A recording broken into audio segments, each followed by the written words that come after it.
How's it going, folks? This is another no AC service call. This is a call that came in last night. This customer said that warm air is blowing out the vents.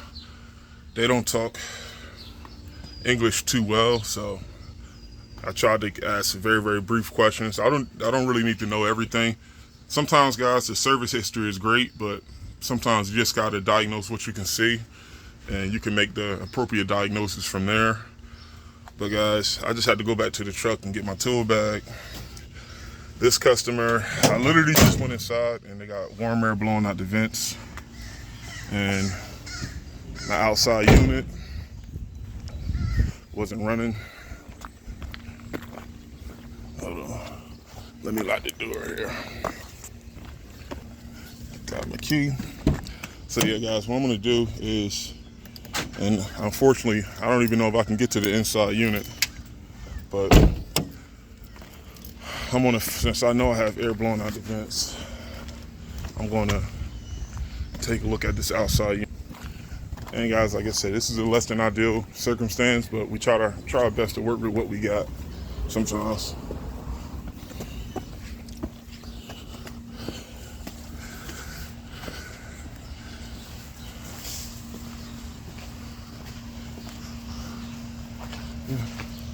Yeah, I'm gonna take a look at the unit and I'll let you know. The unit is right here. I'll take a look and I'll let you know once I know what's going on. All right.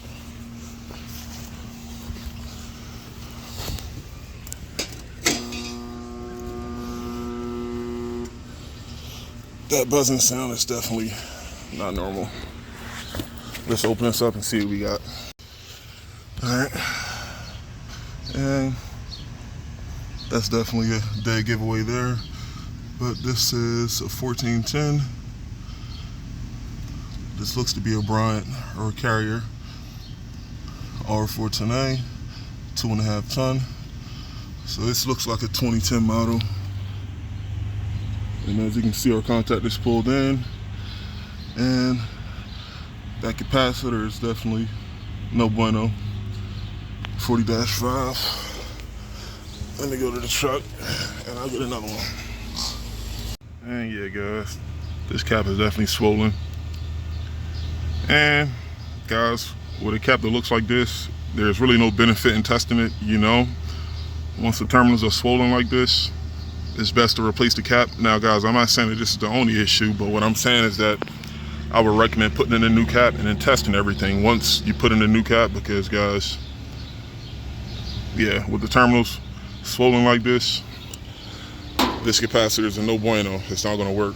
So what I'm going to do now is I'm just going to clean the area up here and try to get all these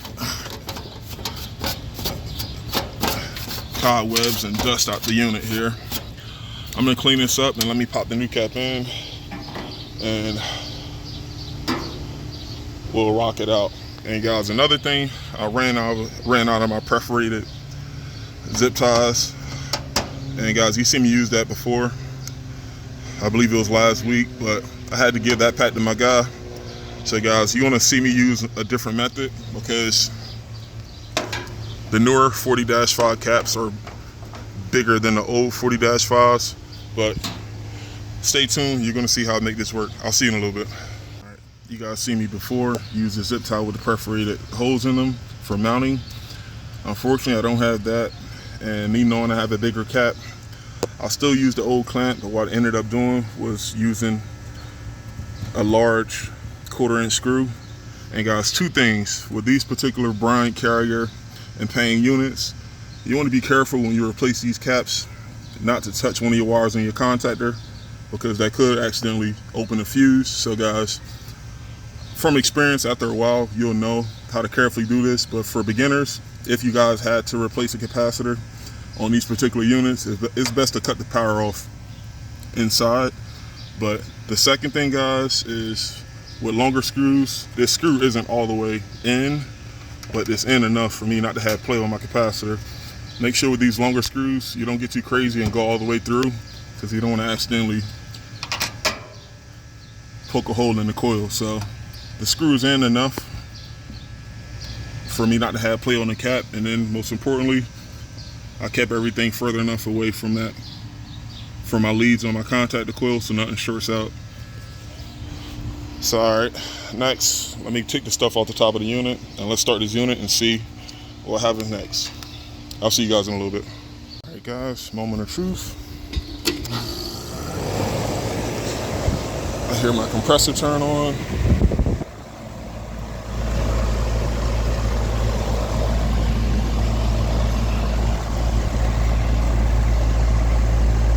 Falcon 05.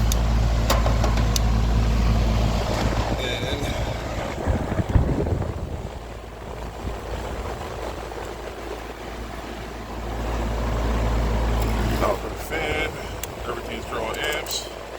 Guys, what I'm gonna do, I still don't know. I didn't throw my gauges on yet. But what I'm gonna do is I'm gonna let this unit run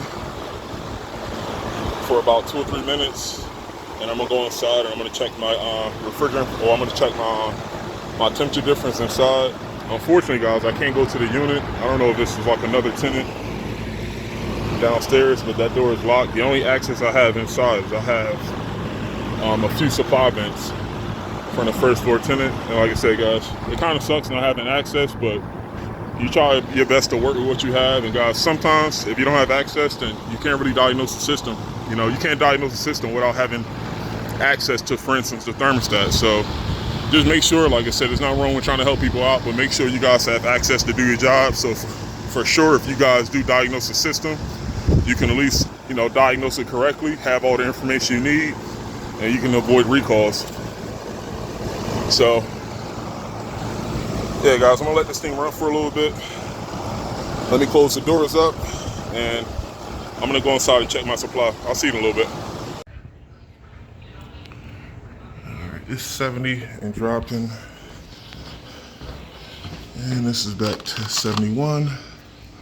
This thermostat is a little weird, but within a couple of hours it should drop down. But instantly, whenever you fix the AC unit, for sure, if the house has excess humidity, it could take a couple hours to cool down. So make sure you give the customer that leeway. Right now, the house does feel a little bit colder, but it's going to take a couple hours for that thermostat to drop down. But there you guys have it. A simple repair outside. It should be good to go. Peace out. See you in the next one.